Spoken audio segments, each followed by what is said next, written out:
Hello everyone, I hope you're all doing well. My name is Neil and in today's video we're going to tackle another challenging SAT exam question. Let's get started. As you can see, we have two linear equations, and in the given system of equations like this, p is a constant, means it is a number, it's not a variable. If the system has no solution, what is the value of p? A system of two linear equations in two variables like x and y has no solution if the lines are parallel and distinct. For example, you can call this line D and the second one D prime. D and D prime would be parallel, which means they never meet, so there is no intersection point. Because of that, there is no solution for this system of equations. And when we have two parallel lines, the slope of these two lines should be equal. So we are going to use this information for solving this question. As you may know, the standard form of any line would be in this form: ax plus by equals c. A, B, and C are constant. X and Y are variables. In fact, the relation between X and Y can be shown in this form. So we can consider this equation for line D, and regarding line D prime, we would have exactly the same form but with different coefficients, like A prime X plus B prime Y equals C prime.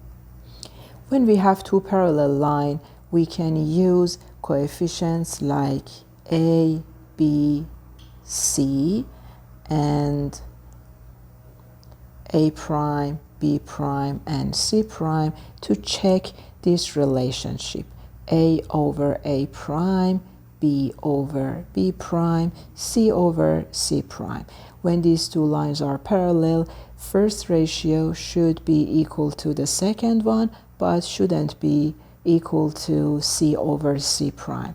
A prime, B, and B prime can be useful because we are going to find the slope of these two lines, and the slope of them would be equal. Okay, when you see the equations, you will notice that there is two y's. One is here, another one is here. We should collect like terms. But before that, we have lots of fractions like 3/2 or 1/4, and these denominators, it's a little bit challenging. So we should, first of all, we should get rid of all of them by multiplying all terms of this equation by a highest common multiplication like 12. So we should multiply them by 12 and rewrite this equation like this: 3/2 y times 12.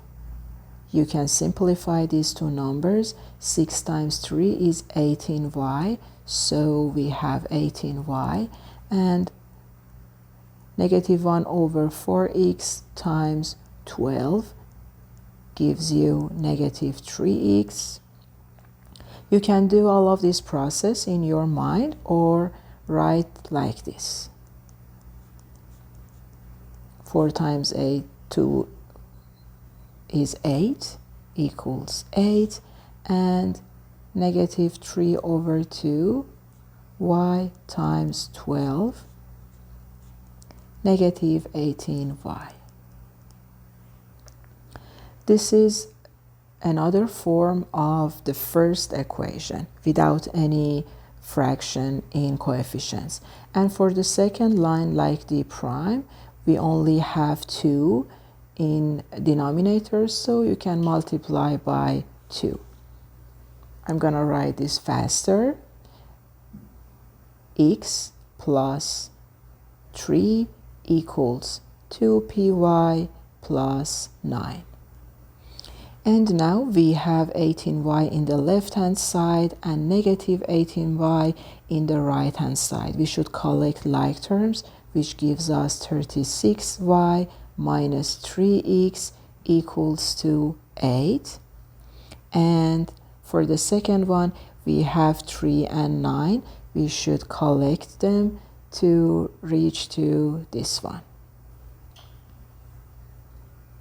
Negative 2py plus x equals 6. Okay.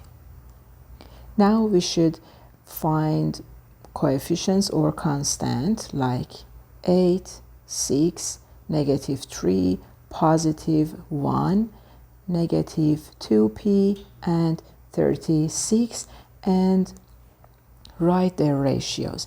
A over A prime is negative 3 over positive 1. B over B prime is 36 over negative 2p, and C over C prime is 8 over 6. And if you want to solve this, for this equation, you can use cross multiplication. 1 times 36 should be equal to negative 3 times negative 2p.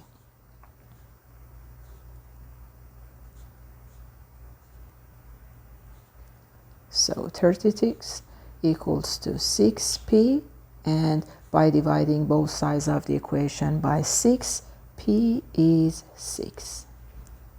So we find the value of p, and this is the final answer of this question.